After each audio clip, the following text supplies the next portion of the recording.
نحمده ونصلي على رسوله الكريم اما بعد فاعوذ بالله من الشيطان الرجيم بسم الله الرحمن الرحيم ما المسيح ابن مريم الا رسول قد خلت من قبله الرسل وامه صديقة كانا يأكلان الطعام انظر كيف نبين لهم الآيات ثم انظر أنى يؤفكون قل أتعبدون من دون الله ما لا يملك لكم ضرا ولا نفعا والله هو السميع العليم قل يا أهل الكتاب لا تغلوا في دينكم غير الحق ولا تتبعوا أهواء قوم قد ضلوا من قبل وأضلوا كثيرا وضلوا عن سواء السبيل لعن الذين كفروا من بني إسرائيل على لسان داود وعيسى ابن مريم ذلك بما عصوا وكانوا يعتدون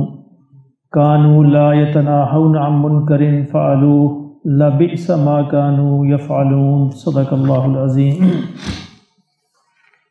ہم نے دیکھا کہ پیچھے حضرت عیسیٰ علیہ السلام اور عیسائیوں کا ذکر چل رہا تھا کہ انہوں نے دین کے اندر جو خرافات رائج کی اور جو انہوں نے غلطیاں کی اس کا تذکرہ ہو رہا تھا۔ تو اسی پس منظر میں اللہ فرما رہے ہیں کہ مل مسیح ابن مریم الا رسول، کہ حضرت مسیح علیہ السلام جو تھے وہ مریم کے بیٹے تھے اور اللہ کے رسول تھے، یعنی ان کا جو سٹیٹس ہے، جو منصب ہے، وہ اللہ کا بیٹا ہونے کا نہیں ہے۔ ان کی پوزیشن واضح ہے کہ مریم علیہ السلام کے بیٹے تھے اور اللہ کے رسول تھے، بس یہی ہے۔ قد خلت من قبلہ الرسل، فرمایا کہ ان سے پہلے بھی بہت سے رسول گزر چکے، تو وہ بھی خدا کے بیٹے نہیں تھے۔ یعنی اگر رسول ہونے کی بنیاد پر ان کو خدا کا بیٹا بنایا جانا تم نے منظور کیا، تو اس سے پہلے بھی بہت سے رسول گزر چکے۔ رسول ہونے کے اعتبار سے سارے کے سارے برابر تھے۔ تو عیسیٰ علیہ السلام بھی اللہ کے ایک رسول تھے، اور جو کسی کا بیٹا ہو، ابن مریم ہے، تو وہ پھر خدا کا بیٹا تو نہیں ہو سکتا، وہ تو مخلوق ہے۔ خدا خالق ہے اور یہ مخلوق ہے۔ مخلوق اور خالق کے اندر کوئی نسبت نہیں۔ جس طرح قطرے کو سمندر سے کوئی نسبت دی جا سکتی ہے، حالانکہ قطرے اور سمندر کی بھی کوئی نسبت نہیں بنتی، اسی طرح مخلوق اور خالق کی تو کوئی نسبت بنتی ہی نہیں۔ خالق خالق ہے، مخلوق مخلوق ہے۔ خالق جو ہے لامحدود ہے، مخلوق محدود ہے۔ خالق جو ہمیشہ سے ہے ہمیشہ رہے گا، مخلوق ہمیشہ نہیں رہے گی، فانی ہے، وہ باقی ہے۔ اس لیے ان دونوں کی کوئی نسبت اور کوئی آپس میں بنتا ہی نہیں۔ اور فرمایا وَأُمُّهُ صِدِّیقَةٌ، اور ان کی ماں بھی بڑی سچی خاتون تھی، راست باز خاتون تھی۔ انہوں نے سچ بولا، انہوں نے کچھ قوم کو دھوکہ نہیں دیا۔ آگے لوگوں کو اب بات سمجھ نہیں آ رہی کہ وہ خدا ہیں، کہتے ہیں خدا ہیں یا خدا کے بیٹے ہیں، تو اللہ نے بڑی آسان سی ایک دلیل دی ہے یہاں پہ، مثال جو ہر کس سمجھ آ سکتی ہے۔ فرمایا کہ کانا یاکلان الطعام، یہ دونوں ماں اور بیٹا دونوں کھانا کھایا کرتے تھے۔ جو کھانا کھائے گا وہ بھلا خدا کیوں ہو سکتا ہے؟ نہیں، کتنی آسان دلیل ہے، پڑھا لکھا بھی سمجھ سکتا ہے، ان پڑھ بھی سمجھ سکتا ہے، عالم بھی سمجھ سکتا ہے، غیر عالم بھی سمجھ سکتا ہے۔ اللہ نے فرمایا ذرا اس ایک دلیل پہ غور کر لو تو تمہیں بات سمجھ آ جائے کہ وہ خدا کے بیٹے نہیں ہو سکتے، خدا نہیں ہو سکتے۔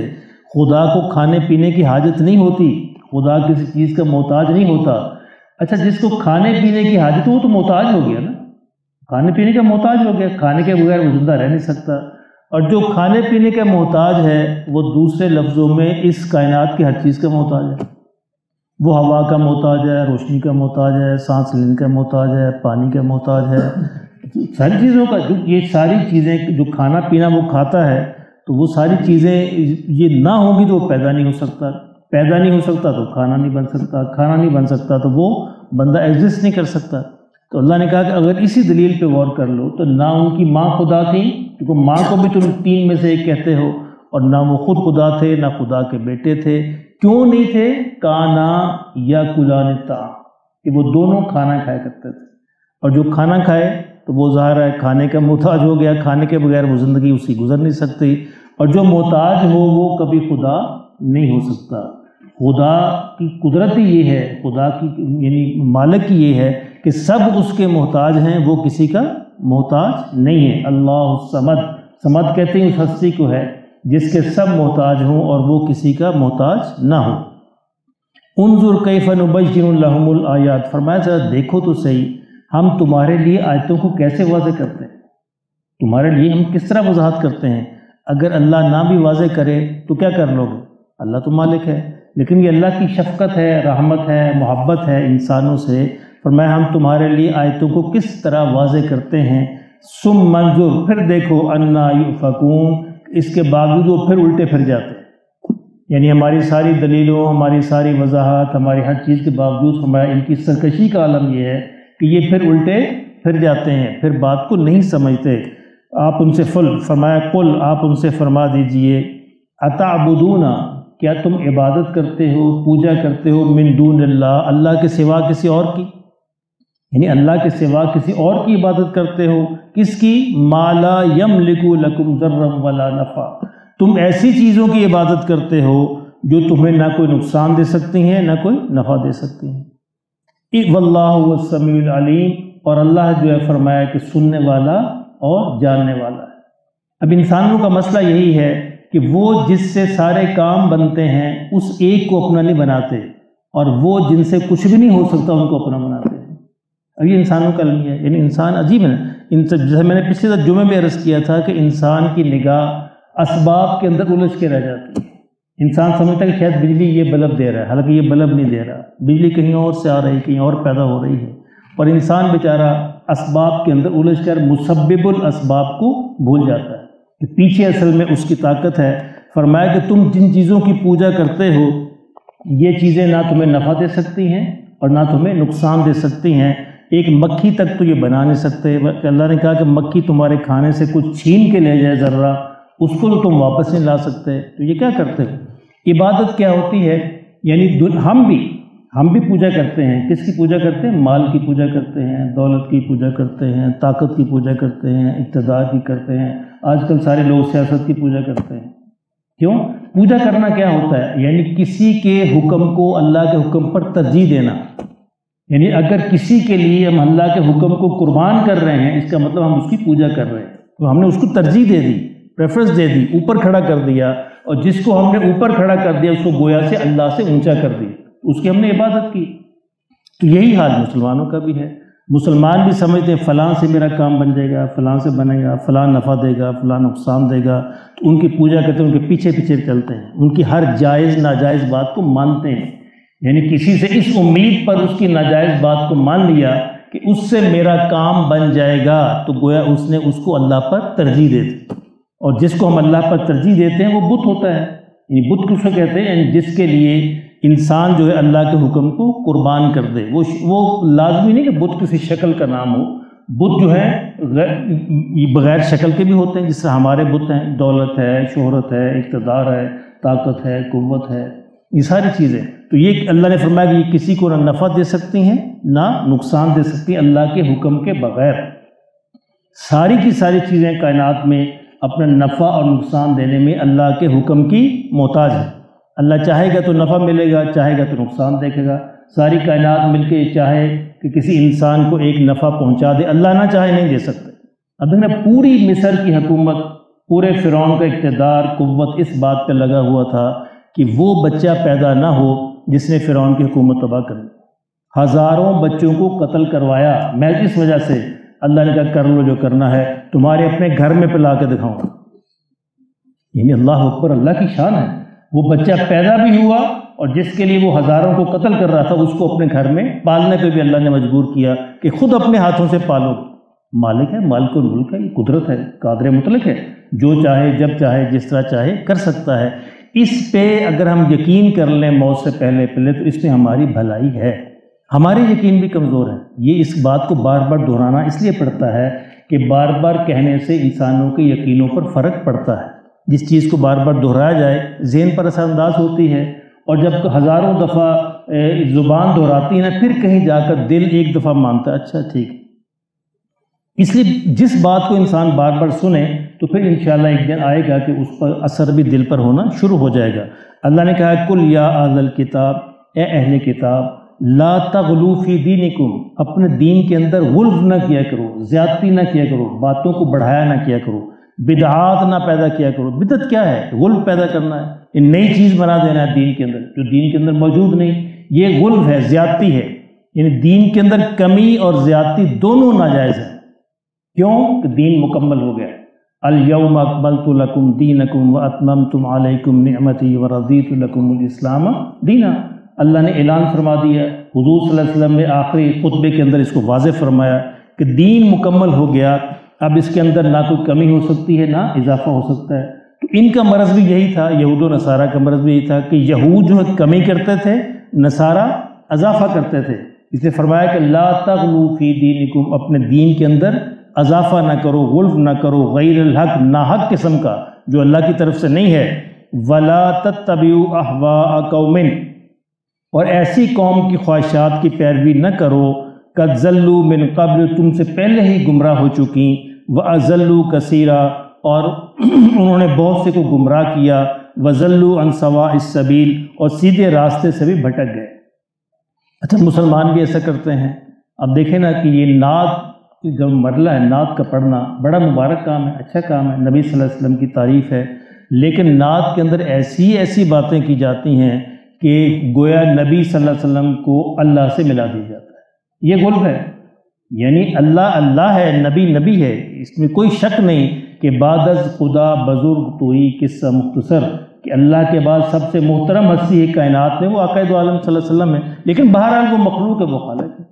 یہ فرق ہمیشہ موجود رہے گا، لیکن نعتوں میں کچھ اس طرح کی باتیں کی جاتی ہیں کہ حضور صلی اللہ علیہ وسلم کی شان ایک دوست کو بڑھا کر اللہ کے برابر کھڑا کر دی جاتا ہے، گویا قیامت کے دن وہ بھی اللہ کے ساتھ عرش پہ بیٹھے ہوں گے اور مخلوق کے فیصلے کر رہے ہوں گے۔ اب یہ غلو ہے، یہ دین کے اندر زیادتی ہے، ان کا مقام وہی ہے جو اللہ نے یا اللہ کے قرآن نے یا حدیث نے بیان کر دیا، نہ اس سے آگے کم ہے زیادہ ہے۔ اس لیے حضور صلی اللہ علیہ وسلم نے خود ارشاد فرمایا لا تطرونی کما اطرت النصارى عیسیٰ ابن مریم، اے میری قوم مجھے میری شان کو ایسا نہ بڑھانا جس طرح عیسائیوں نے عیسیٰ ابن مریم کو بڑھا دیا۔ قولوا عبد اللہ و رسول، مجھے اللہ کا بندہ اور اس کا رسول کہا کرو، میں بس اللہ کا بندہ ہوں، اللہ کا رسول ہوں۔ تو نصارہ کی غلطی بھی یہی تھی، فرمایا کہ یہ نہ کام کرنا، وہ اس راستے سے انسان پھر سیدھے راستے سے بھٹک جاتا ہے۔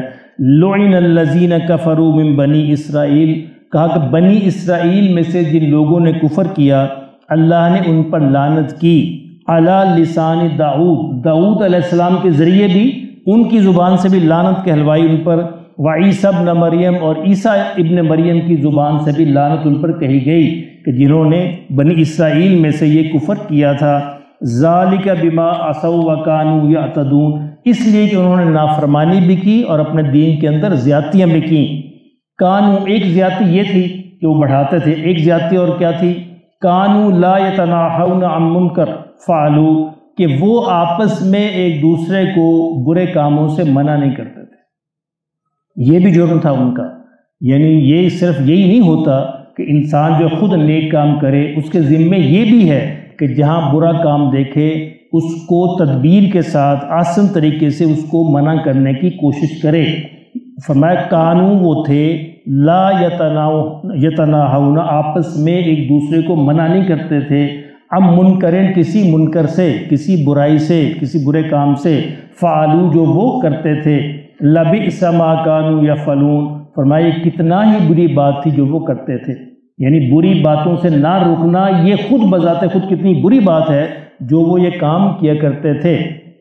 یہ ایک ایسا فریضہ ہے ہم سب پر، اپنے گھر سے شروع ہو کر ماحول تک، جہاں جہاں جس کی جتنی بساط ہے، جو وہ کر سکتا ہے، جو اس کے بس میں ہے، اس کو کرنا چاہیے، ورنہ یہ بھی پوچھا جائے گا، یہ بھی پوچھا جائے۔ بنی اسرائیل پہ عذاب آنے کی، ان کی شکلیں تبدیل ہونے کی ایک وجہ یہ بھی تھی کہ وہ دوسروں کے گناہوں پر خوش رہتے تھے، ان کے ساتھ ہنستے کھیلتے، ان کے ساتھ شامل ہوتے تھے، اگرچہ خود نہیں کرتے تھے لیکن وہ خود کرتے تھے۔ میں نے پہلے بھی عرض کیا کہ حضرت عمر بن عبدالعزیز رحمۃ اللہ علیہ کے دور میں یعنی ایک شراب کی مجلس منعقد ہوئی، چند مسلمانوں نے شراب نوشی کی، ان کا پتہ چلا گیا، ان کو گرفتار کیا گیا۔ تو ایک بندے کے بارے میں سب نے کہا جی یہ تو ہمارے ساتھ ویسے ہی بیٹھا ہوا تھا، اس نے تو روزہ رکھا ہوا تھا، یہ تو روزے دار تھا، اس نے مجھے ثابت بھی ہو گیا کہ وہ واقعی روزے دار تھا۔ آپ نے کہا نہیں، اس کو بھی اتنی ہی سزا ملے گی، کیونکہ یہ اس محفل میں شامل تھا۔ اس کا جرم یہ ہے کہ روزہ رکھ کر اس محفل میں شامل ہوا، اگرچہ اس نے شراب نہیں پی لیکن اس کے ذمے تھا کہ ان کو منع کرتا، یا کم از کم آخری درجہ یہ تھا کہ وہاں سے اٹھاتا، وہاں ان کے اندر شامل نہ ہوتا۔ تو یہ 3 درجے اب ہم سب جانتے ہیں جو حضور صلی اللہ علیہ وسلم نے ارشاد فرمایا کہ اگر تمہارے پاس طاقت اور قوت ہے، اگر ہے، یہ ہمارے ہاں غلطی کیا ہوتی ہے کہ ہم اس اتھارٹی کے بغیر استعمال کرنا شروع کر دیتے ہیں۔ یعنی اگر یہ اتھارٹی ہے، طاقت ہے، قوت ہے، پھر طاقت اور قوت سے منع کرو۔ طاقت قوت سے مراد صرف اسٹیٹ ہے، اسٹیٹ جو ہے، قانون جو ہے وہ طاقت اور قوت سے منع کر سکتا ہے، کوئی دوسرا نہیں کر سکتا۔ اس کی آسان سی مثال ہے کہ آپ اپنے بیٹے کو تو تھپڑ مار سکتے ہیں، ہمسائے کے بیٹے کو تھپڑ نہیں مار سکتے، کیونکہ وہاں آپ کے پاس قانون اور قوت اس کی اجازت نہیں دیتی۔ اس کو آپ صرف زبان سے منع کر سکتے ہیں، زبان سے، پیار سے سمجھا سکتے ہیں۔ ہاں، جہاں پہ آپ کی قوت ہے، اقتدار ہے، وہاں پہ آپ طاقت استعمال کر سکتے ہیں۔ تو یہ طاقت کا استعمال اقتدار والوں کے لیے ہے۔ دوسرا زبان سے ہے، زبان سے آسن سے، یہ سب کے ذمہ ہے۔ جہاں جہاں بھی آپ کر سکتے ہیں آسن طریقے سے، اچھے طریقے سے ان کو منع کرنے کی کوشش کریں۔ اگر یہ بھی نہیں کر سکتے پھر دل سے تو کم از کم برا جانیں، یہ آخری درجہ ہے۔ اگر دل سے بھی برا نہیں جانیں گے تو پھر عمر بن عبدالعزیز کی طرح پھر وہ بندہ انہی کے اندر شمار کیا جائے گا، سمجھے جائے گا۔ فرمایا ان کا یہ قصور بھی تھا بنی اسرائیل کا کہ وہ برائیاں کرتے تھے اور برائیوں میں شامل ہوتے تھے اور آپس میں ایک دوسرے کو منع نہیں کرتے تھے۔ فرمایا لبئس ما کانوا یفعلون، یہ بہت ہی برا کام تھا جو وہ کیا کرتے تھے۔ اللہ پاک ہمیں بھی سمجھ نصیب فرمائے۔